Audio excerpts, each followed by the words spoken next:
नमस्कार।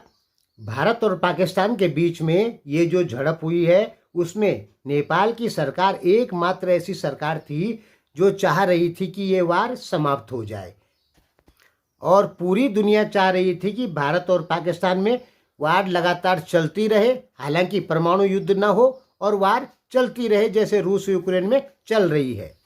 अब ओली सरकार क्यों चाह रही थी कि वार समाप्त हो जाए? और ओली जी ने पाकिस्तान को भी फ़ोन किया, भारत को भी फ़ोन किया कि भाई वार रोको, क्या आप लोगों के लड़ने से पूरे एशिया में अस्थिरता फैल जाएगी। ओली जी ने अपनी तरफ से पूरा प्रयास किया, वार रोकने के लिए उन्होंने भूमिका निभाई है। भले ही नेपाली लोग कुछ भी बोले कि ओली ने कुछ नहीं किया, ओली बकवास करते हैं, लेकिन सच बात यह है कि ओली जी ने प्रयास किया और ओली जी चाहते थे कि वार रुके। अब ओली जी क्यों चाहते थे कि वार रुके? देखिए, वार होती तो होता क्या, भारत बड़े स्तर की वार होती तो भारत की इकोनॉमी को कुछ ना कुछ नुकसान जरूर होता। देखिए, पाकिस्तान से लड़ने में भारत की इकोनॉमी को ज़्यादा नुकसान नहीं होगा। हाँ, चीन से लड़ेंगे तो इकोनॉमी को नुकसान होगा। पाकिस्तान से लड़ने के लिए इकोनॉमी को नुकसान नहीं होता है भारत का, कारण लगभग 10 या 15 दिन में भारत ये वार समाप्त कर लेगा और लाहौर आदि को कब्जा कर लेगा। जैसे भारत पाकिस्तान युद्ध 13 दिन हुआ था लास्ट, जिसमें भारत ने पाकिस्तान के 2 टुकड़े कर दिए थे 1971 में। तो भारत की सेना बड़ी है, बहुत बड़ी है, पाकिस्तान से बहुत ज़्यादा विशाल है। फिर भारत के पास में अपने देश में बनाए हथियार हैं, फिर रशियन हथियार हैं, फ्रांसीसी हैं, कुछ ब्रिटेन के हैं, इजराइल के हैं। पाकिस्तान को कोई कितना दिन समर्थन करता, कितना पैसा देगा कोई भारत से लड़ने के लिए? ज़्यादा 5 दिन के लिए देगा, 10 दिन के लिए देगा, इससे ज़्यादा कोई नहीं देगा पाकिस्तान को पैसा भारत से लड़ने के लिए। 2 दिन की वार में तो पाकिस्तान को $1 बिलियन लेना पड़ गया अमेरिका से, IMF से। सोच लीजिए, अभी क्यों लिया पाकिस्तान ने, पहले क्यों नहीं लिया? एक झटके में अमेरिका ने दे भी दिया, क्योंकि सबको पता है कि पाकिस्तान की आर्थिक जो स्थिति है वो खराब है। पाकिस्तान को पैसा चाहिए वार लड़ने के लिए, तो उसको पैसा दिया गया। अगर पाकिस्तान को पैसा नहीं दिया गया होता तो लास्ट में एटम बम का उपयोग करेगा, और तब भारत सेकेंड स्ट्राइक कैपेबिलिटी है भारत के पास में, वो तो फिर बुरी कदर बहुत सारे परमाणु बम डाल देगा पाकिस्तान में, फिर परमाणु वार हो जाएगी। तो कहने का मतलब है कि भारत की इकोनॉमी को थोड़ा बहुत तो नुकसान होगा, और जैसे ही भारत की इकोनॉमी को थोड़ा बहुत नुकसान होगा, रुपया गिरेगा, तो नेपाली रुपया भी गिरेगा, क्योंकि दोनों तो पैक है। दूसरा, जो आप ये सुनते हैं कि नेपाल की विकास दर 4.8% है, 5.1% है, वो है भारत के कारण, क्योंकि नेपाल की इकोनॉमी पूरी तरीके से, नेपाल की इकोनॉमी और नेपाल का रुपया भारत पर डिपेंड है, क्योंकि 60% व्यापार तो भारत के साथ है नेपाल का। एग्जाम्पल समझिए कि बिहार है भारत का राज्य, इसलिए 100% बिहार की इकोनॉमी भारत पे डिपेंड है। नेपाल भारत का राज्य नहीं है, लेकिन राज्य जैसा ही है। आपको यहाँ पे बहुत बुरा लगता है कि नेपाल भारत का राज्य नहीं है, लेकिन नेपाल भारत का राज्य जैसा ही है, कारण नेपाल की 60% 65% इकोनॉमी की निर्भरता भारत के ऊपर है। तो एक प्रकार से ऐसा कह सकते हैं कि नेपाल भारत का एक अघोषित राज्य है। इस बात पर आपको बहुत गुस्सा आएगा, मुझे पता है, और ऐसा मुझे नहीं कहना चाहिए, लेकिन आप इकोनॉमी की नज़र से देखेंगे तो यही आपको लगेगा, क्योंकि नेपाल की इकोनॉमी भारत पर डिपेंड है। भारत का रुपया गिरेगा तो नेपाल का गिरेगा, भारत की इकोनॉमी, भारत का रुपया बढ़ेगा तो नेपाल का बढ़ेगा। अब ये पैक सिस्टम ख़त्म भी नहीं कर सकता नेपाल, कारण नेपाल का जो विदेशी व्यापार है, नेपाल जो सामान बेचता है वो कम बेचता है। 4 बिलियन 5 बिलियन डॉलर का सामान बेचता है नेपाल एक साल में। अगर ये पैकिंग सिस्टम नेपाल ख़त्म कर देता है तो 1 इंडियन रुपये बराबर 4 या 3 रुपये नेपाली हो जाएगा। यानी जो सामान आज आप 1.5 रुपये में खरीद रहे हैं, फिर वही सामान आपको 3 रुपये में खरीदना पड़ेगा। यानी नेपाल के रुपये की वैल्यू पूरी घट जाएगी। इसलिए नेपाल इस पैकिंग सिस्टम को ख़त्म नहीं कर सकता है।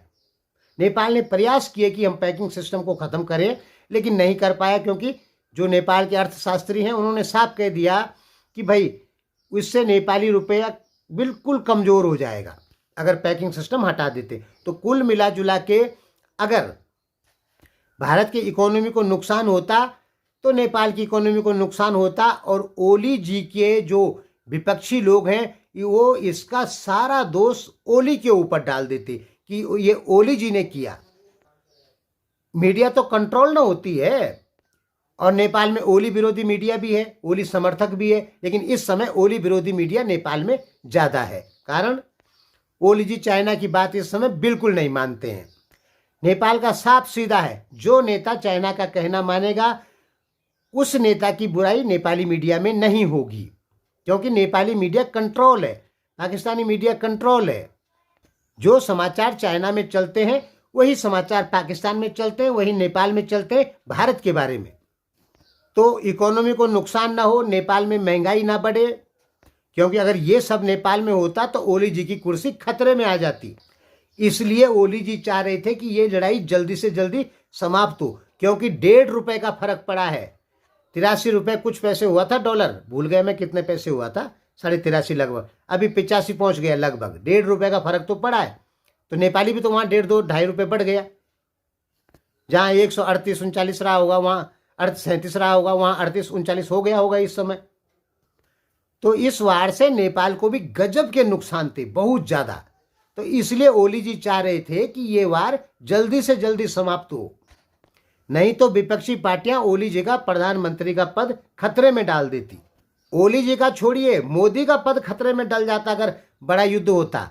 बड़ा युद्ध होता तो भारत की इकोनॉमी को कुछ नुकसान तो होगा। और जो मोदी के विपक्षी दल हैं वो तो बहुत कुछ बोल देंगे कि मोदी ने तो देश ही खत्म कर दिया।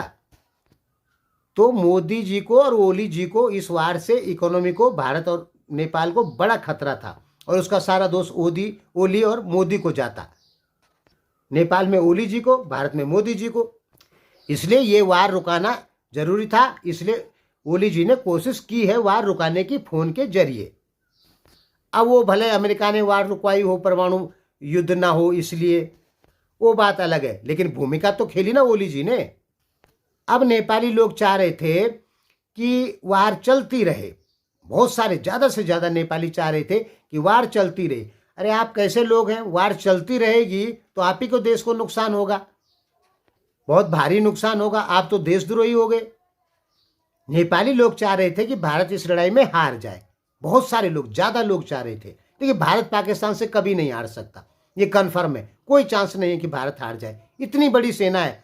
भारत ने तो 2 फ्रंट वार की तैयारी कर रखी है 1962 से, कि चीन और पाकिस्तान के साथ में एक साथ लड़ना है। तो कैसे हार जाएगा भारत। आपने फेक मीडिया देखी होगी कि राफेल गिरा दिए गए, S-400 गिरा दिया गया। कोई S-400 नहीं गिरा है। मोदी वहां जाके आ चुके हैं जहां S-400 रखे हुए हैं। फाइटर प्लेनों ने सीमा पार ही नहीं की, न पाकिस्तानी फाइटर प्लेन गिरा न भारतीय फाइटर प्लेन गिरा। ये सब फेक मीडिया है। ये युद्ध ड्रोन से लड़ा गया, मिसाइलों से लड़ा गया। छोटा सा तो था वो, युद्ध थोड़ी था वो तो ऑपरेशन थे, झड़प थी, धक्का मुक्की जिसे कहते हैं। युद्ध ऐसे नहीं होता है। युद्ध जब सेनाएं अपनी सीमा पार करके दुश्मन की सीमा में जाता है, फाइटर प्लेन जब अपने देश की सीमा छोड़ के दुश्मन के देश में बम बरसाते हैं, वो होता है युद्ध। ये तो झड़प थी।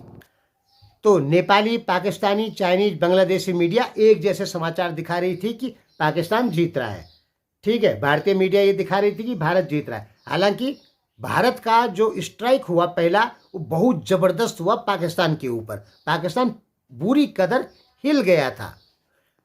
बस वही स्ट्राइक जबरदस्त हुआ। उसके बाद तो छुटपुट गोलाबारी हुई है। कुछ मिसाइल पाकिस्तान ने फेंक दिए, कुछ भारत ने फेंक दिए, छोटे मोटे मिसाइल, बड़े नहीं, जो मल्टी बैरल रॉकेट लॉन्चरों में लगते हैं वो वाली मिसाइलें। और कुछ ड्रोन भेजे गए। लेकिन मीडिया ने क्या दिखाया कि बहुत बड़ा वार हो गया, 500 ड्रोन आ गए एक साथ में। 800 ड्रोन को ले केवल पाकिस्तान ने हमला किया भारत के ऊपर, ये नेपाली मीडिया लिख रही। 800 ड्रोन का मतलब समझते भी कितना होता है, बहुत ज़्यादा होता है। आए कहाँ से पाकिस्तान के पास में इतने सारे ड्रोन। ये सब फेक न्यूज है। नेपाली यूट्यूब चैनलों ने आजकल दबा के पैसे कमा लिए भारत की हार दिखा दिखा के। तो ओली जी की मजबूरी थी, वो चाहते थे कि वार रुक जाए, कारण नेपाल की अर्थव्यवस्था को नुकसान होता और ओली जी को सारा दोष दिया जाता। इसलिए ओली जी चाहते थे कि वार रुक जाए। एक मिसाइल 50 करोड़, 60 करोड़, 1 अरब रुपए तक की आती है। कहाँ से लाएगा पाकिस्तान इतनी मिसाइलें।